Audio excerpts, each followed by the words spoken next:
Hujambo tena ndugu mtazamaji na msikilizaji wa New Africa TV pale popote ulipo. Kwa wale ambao mnatufuata mkiwa barani Afrika tunasema ni karibu sana. Wale ambao mnatufuata mkiwa Asia, Marekani, wale ambao mnatufuata mkiwa Ulaya, Canada, Australia, hata na sehemu zingine tofauti, tunasema ni karibu tena kwa taarifa habari zetu za siku ya leo. Leo ni Alhamisi tarehe ni 6 mwezi Agosti ama mwezi wa 8 mwaka 2026. Pale ambapo tunakwenda kurudi kwa update zetu za asubuhi ya leo, tukiangazia yale ambayo yanajiri kwa sasa mashariki mwa nchi ya Jamhuri ya Kidemokrasia ya Kongo, hata na nchi ya Kongo yote kwa ujumla. Pale ambapo kunaendelea operesheni kubwa sana kati ya kundi la waasi wa M23 ambalo kwa sasa limekwisha kujiunga na kundi la Twirwaneho, wakiendelea kupigana na wale wote ambao wanapigana kwa upande wa serikali ya Kongo. Na hilo ni jeshi la Kongo ambalo limejulikana kwa jina la FARDC, likiendelea kuungwa mkono na makundi tofauti ya wazalendo pamoja na kikosi cha wanajeshi wengi waliotoka nchini Burundi ili kuambatana na jeshi la nchi hiyo kupigana na makundi haya mawili. Na bila kuponda muda nataka moja kwa moja tuingie kwa update zetu za asubuhi ya leo, tukizianzia mbele kwenye mistari ya mapigano pale ambapo hali ya usalama endelea kuchafuka na kuwa mbaya zaidi. Mapigano makali yaendelea kupamba moto kati ya pande zote mbili, sehemu nyingi tofauti kwenye milima mirefu ya Fizi, Uvira na Mwenga.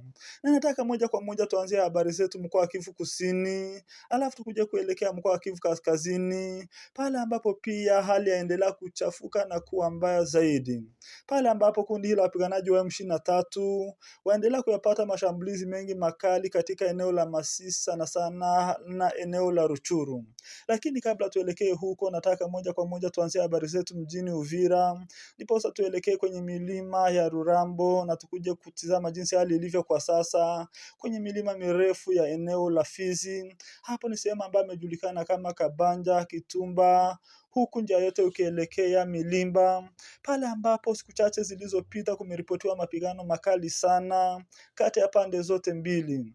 Operesheni ambayo iliweza kusababisha kundi hilo wapiganaji wa M23 pamoja na Twirwaneho kuendelea kusonga mbele, wakiendelea kudhibiti sehemu zingine ambazo zilikuwa hapo mbeleni mikononi mwa jeshi la Kongo pamoja na wale wote ambao wanaendelea kupigana kwa upande wa serikali ya Kongo.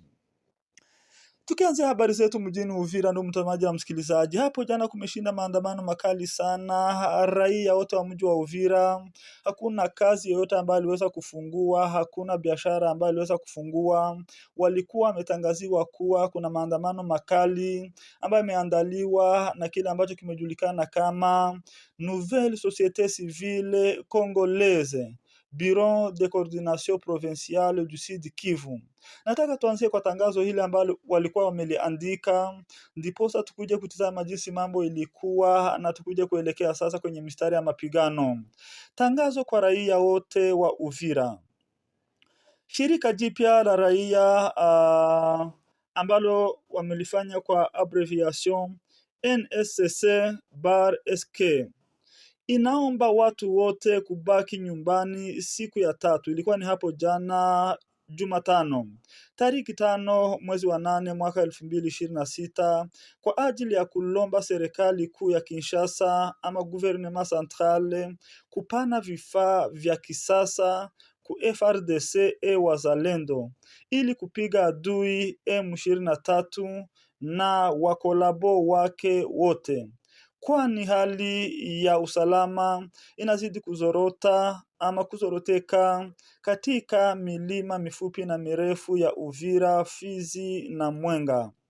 Note bien, moto, gari, bajaja, kinga, boutique, magasin, kioske, vyote siku hiyo ya 3 vifungwe ili sauti yetu na kilio chetu kama raia isikike na wakuu wote wa nchi, pia dunia yote nzima, kwani hakuna maendeleo bila amani. Ndugu mtazamaji na msikilizaji, hili ni tangazo ambalo liweza kuandikwa na societe mpya ama shirika jipya la raia ambalo linapatikana mjini Uvira, wakiomba serikali kuu ya Kinshasa ama gouvernement central kupeana vifaa vipya ama ni silaha za kisasa ili waweze kupata uwezo wa kupigana na kundi hili la waasi wa M23 ambao laendelea kuteka sehemu nyingi tofauti, kukamata sehemu nyingi tofauti sana kwenye milima mirefu na mifupi ya Fizi, Uvira na Mwenga.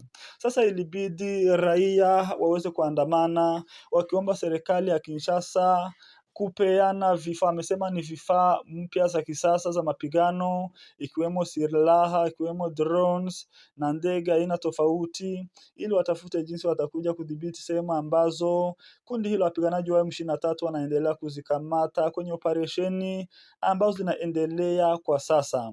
Mambo haya yanajiri baada ya operesheni kubwa sana ambazo zilikuwa zimeripotiwa hivi karibuni kwenye milima mirefu ya Walikale. Hapo ni kwenye milima ambayo imejulikana kama milima ya Rurambo, pale ambapo kundi hilo wapiganaji wa M23 waliweza kusonga mbele na kukamata Rurambo yote, jambo ambalo limeleta wasiwasi na oga mwingi sana mjini Uvira hata na mji wa Bujumbura. Kumbuka kuwa Burundi pia ni nchi ambayo inapakana na nchi ya Kongo, na mji wa Bujumbura capital city inapatikana karibu na mji wa Uvira, kilomita chache peke yake.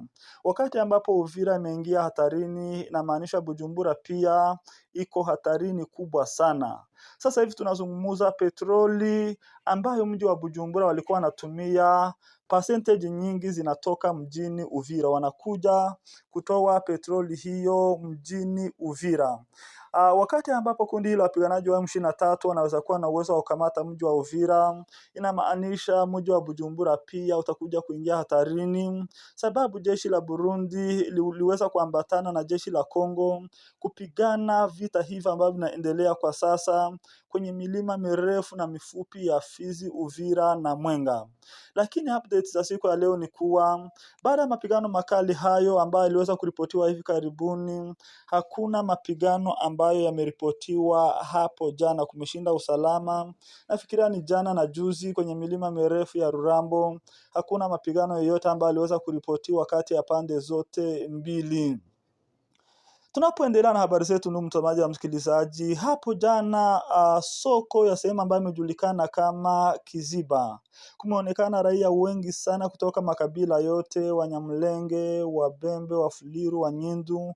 Walikuwa mamia ama maelfu ya raia pale ambapo alikuwa amekuja kwenye soko hiyo. Ilikuwa ni mlima mkubwa sana ambapo walikuja wengi wakileta kondoo, wengine mbuzi, wengine ngombe na biashara vingi tofauti, pale ambapo walikuwa na furaha sana wakisema ni baada ya miaka mingi sana bila kupata nafasi kama hiyo, ndipo soko iweze kufunguliwa, wauzaji na wale ambao wananunua waweze kupata nafasi sasa ya kupatana na kufanya biashara hiyo. Tunapoendelea na habari zetu, ndugu mtazamaji na msikilizaji, tunaelekea Axe Rugezi, pale ambapo kumeripotiwa operesheni kubwa sana siku chache zilizopita kati ya pande zote mbili. Operesheni ambayo iliweza kusababisha kundi hili la wapiganaji wa M23 pamoja na Twirwaneho kudhibiti sehemu kubwa sana sana sana na ya muhimu ambayo ilikuwa mikononi mwa wazalendo pamoja na jeshi la Kongo.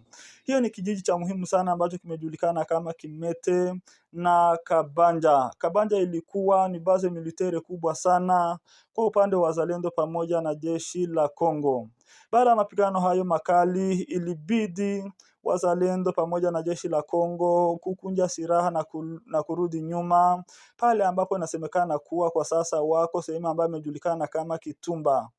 Na vyanzo vingi vimeendelea kuelezea kuwa Kitumba pia imeingia mikononi mwa wapiganaji wa Twirwaneho pamoja na M23, lakini habari hizo ni uongo. Sasa hivi tunazungumza, hapo jana hadi sasa hivi tunazungumza, hakuna mapigano yoyote ambayo yameripotiwa kati ya pande zote mbili. Kumeripotiwa utulivu baada ya siku kama 4 za mfululizo wakipigana operesheni kubwa sana, huku mlio wa marisasi ukiwa mwingi sana, silaha kubwa na ndogo, mabomu na makombora vilikuwa ni vingi sana. jambo ambalo liliweza kusababisha raia wengi sana kutoka vijiji zaidi ya 8 kukimbia makazi yao na kuelekea sehemu za mbali sana. Kuna wale waliweza kuelekea Lulenge, kuna wale waliweza kuelekea Milimba, Lurimba na sehemu zingine tofauti, wakikimbia operesheni hizo ambazo zilikuwa zinaendelea kati ya pande zote mbili. Lakini pia woga waendelea kuwa mwingi sana kwa raia wa Kifuliru, raia wa Kinyindo ambao sana sana wanapatikana Milimba, wakiona kuwa kundi hilo wapiganaji wa M23 wanaenda kuelekea hapo sasa. Wakitoka Kitumba wanaanza safari ya kuelekea Milimba. Wakifika Milimba sasa, Lurimba ni karibu sana, na hapo wanaelekea sasa kufika mwisho ama mpaka wa mkoa wa Kivu Kusini na Maniema. Jambo ambalo linaendelea kuleta wasiwasi mwingi sana, ikionekana kuwa Sud Kivu ama mkoa wa Kivu Kusini unaweza kuingia wote mikononi mwa kundi hili la Twirwaneho pamoja na M23, iwapo serikali ya Kinshasa itakuwa na uwezo wa kutumia nguvu nyingi ili kuwasimamisha wapiganaji wa M23. Kumbuka kuwa siku zilizopita walikuwa wakifanya kile ambacho kimejulikana kama defense, walikuwa wanashambuliwa na kujidefendre, lakini wameanza operesheni za kushambulia. Wanaanza kuatake wakishambulia na kuendelea kudhibiti sehemu nyingi tofauti. Hapo jana kwenye milima mirefu ya Fizi, Uvira na Mwenga, hadi sasa hivi tunazungumza, hakuna operesheni yoyote ambayo iliweza kuripotiwa kati ya pande zote mbili. Lakini bado tunaendelea kufuatilia habari hizo, tujue jinsi hali iliweza kuamuka siku ya leo, kama kuna wale waliweza kupigana ama bado hawajapigana, ni amani.